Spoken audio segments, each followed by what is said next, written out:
decide if it's petty if I share this with you or not.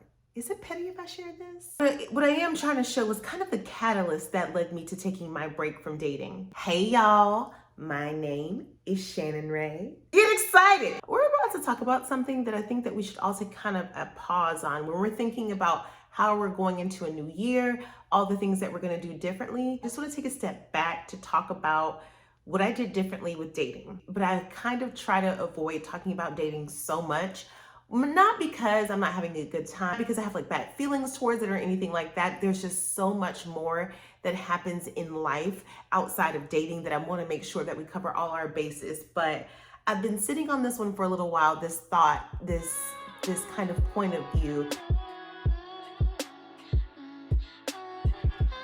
I can't decide if it's petty if I share this with you or not. Is it petty if I share this? It's more like a case study, if you will. I'm not doing this with the intent to shame anyone because you know what? Walk in your truth. What I'll do here is an interpretive reading, if you will. It's not my intention to embarrass anybody. Plus, I really don't think that this person follows me anywhere. So I don't think that he would be embarrassed anyway because it really didn't go anywhere past this conversation. But I do want to tell you the last message I got that just kind of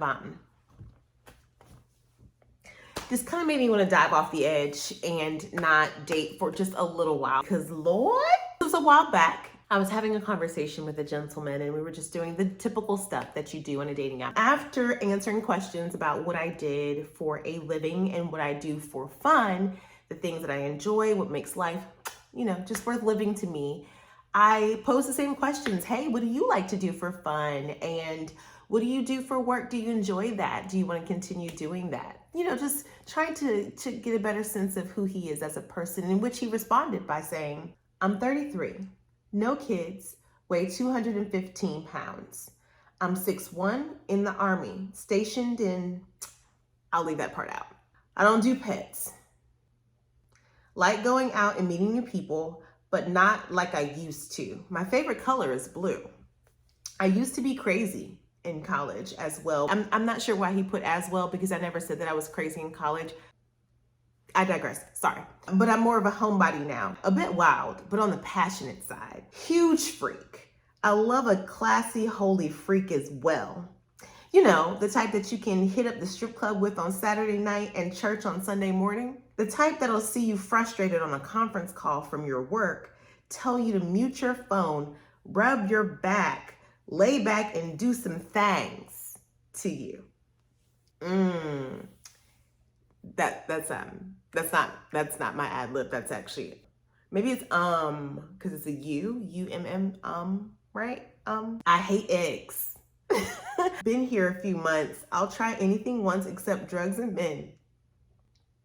I like sipping on the weekends. I'm a Libra. I want to skate.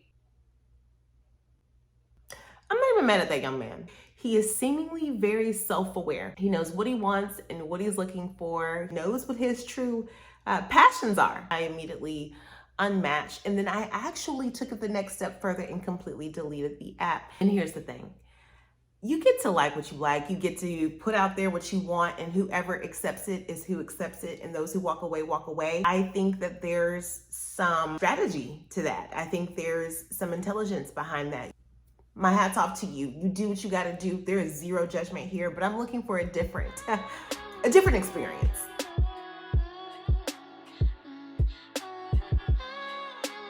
I decided to take that break from dating because I understood that just because I was changing the way that I thought about what I wanted in a partner doesn't mean that I was able to completely eliminate the memories that I had from the past. Nor should I, because a lot of those memories help me to remember and inform what red flags are, what it feels like in my body when something is off or doesn't feel right. But it's also coupled with old ideas and principles that really don't serve you. I'm gonna tell you the truth. Growing up as a Christian and being taught about dating, there is such a gap in that curriculum.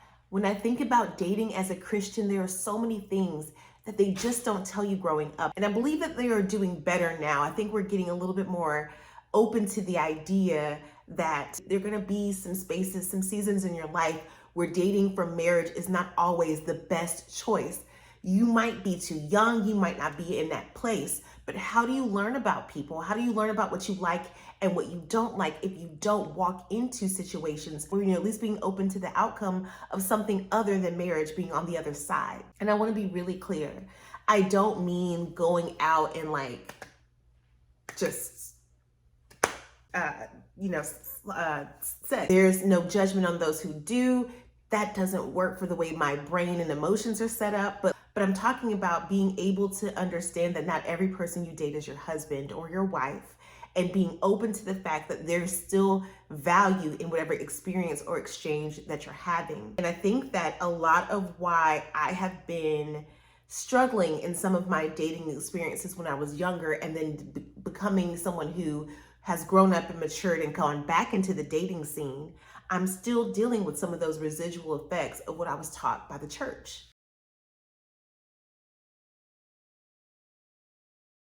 One of the old memories that I had to change for my new mindset was we are taught, we are raised to grow up and dream about our spouse. We are told in church that we need to be very careful with the spouse that we choose and the importance of marrying well. We are seeing it in movies and TV. It's everywhere. We can't miss it. I believe that we need to start helping young women, because I'll be honest, I don't know that men are inundated in the very same way. I think it's different as far as the pressures that we have. I could be wrong. I do not have the male experience, but I feel like they're in the position of feeling like they have to be these pseudo saviors or providers instead of being so focused on what the dream experience of marriage could be, what the dream partner could be. I really want us to begin to raise up our next generation to think about the height of what a fulfilled life looks like, the height of who they could be as a human being, how they can serve the kingdom, what their life can represent as a mirror of who God is, how they can impact their communities, how they can have experiences, travel to different places, learn different languages, be engaged with folks who don't necessarily come from the same demographic as them. There are so many things that you have to offer outside of who you're married to. And don't get me wrong, I think that the institution of marriage is beautiful, but instead of acting as if that is the beginning and end of your life, I want us to start thinking about it as a way to expand our experience, expand our service, expand our joy, expand our happiness, expand the kingdom of God. It is not the only way that we can serve. It is one that is honorable, but it is not the only way that we can be honorable and valuable and worthwhile in the world. And I don't think that we get that message across enough.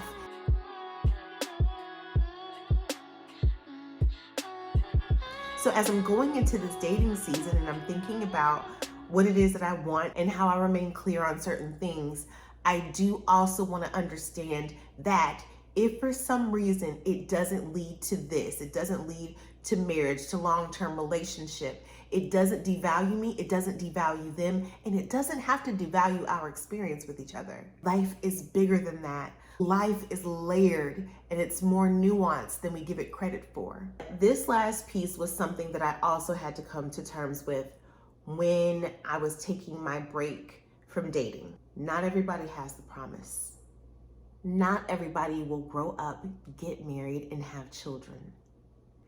That is not the way that God has for each and every one of us to serve. That doesn't mean that I don't believe it for myself. I said in the last video, I believe I have a promise, but understand that I went through a season where I had to ask some really tough questions. Is this a promise that you plan to have come through in my life? I had to ask myself, if God doesn't come through on that promise, what does it mean for your relationship? You feel like you've wasted your time? Can you say that you truly and fully love God if you don't get this? That's hard. And some of it I'm still working out, not even gonna hold you. But what I do believe is that when God answered these very specific questions in ways, some ways that I expected, some ways that I didn't, I had to then address the way that people were speaking to me about my life. People who've given me these beautiful prophecies and meant it well, like meant it with love and intention, and truly believe they got a word from God. People who are meaning to be encouraging, who are saying, oh no, this is the year, or this is the year, or this is the year. No, this year, this time, no, maybe it's next year. I think I was thinking of next year, or this year, and here it is 7 years later, and you're still waiting on that promise. I submit to you that perhaps the way that we love those people who we want to see have their prayers or dreams come true in that way, to continue to fill their life up with things that bring them happiness and joy, and support the choices that they're making for their lives, as long as they're healthy, as long as they're good. Because we don't know who has the promise and who doesn't until that promise comes to be. Going into dating, I had to open myself up to the fact that it might not look the way that I thought it would, and that although I have had my answers met, they weren't met in a way that I'm so sure and so specific about time or even what they look like. Being open to ethnicities, being open to if someone has a child or not. I had to go through a process with that. And I like the idea of doing that solo, because I don't want to be influenced by someone standing in front of me. Taking these breaks from dating can be so beneficial, not only to yourself, not only to the relationship that you have with God, but also to the relationships that you will step into. If you're going to renew your mind and you're going to do it with the old memories that you have to be able to address the way that shows up. And if you're doing it without pauses, without breaks, and just adding on to the pile, you never have the opportunity to work through what your experiences have been. You get to change your mind, you get to change your beliefs, but you need the time to do that. I hope that you start dreaming about your life, and that you choose from a place of fullness and overflow. I don't ever want someone to have to give up on their dreams, but I do want you to be open to what God has for you and the fact that He can meet your needs in ways that you never expected. I hope you enjoyed this video. Be sure to like, comment, and subscribe, okay? You know the algorithm likes to come for your girl's neck, so we're gonna come right back. I need y'all to let me know in the comments how you're feeling, topics you might wanna hear about next. If you want to be able to connect with me, visit HeyShannonRae.com. I have an email link in there. We can chit and chat. I love you. I hope you have the best day ever, and I will see you on the next video. Bye.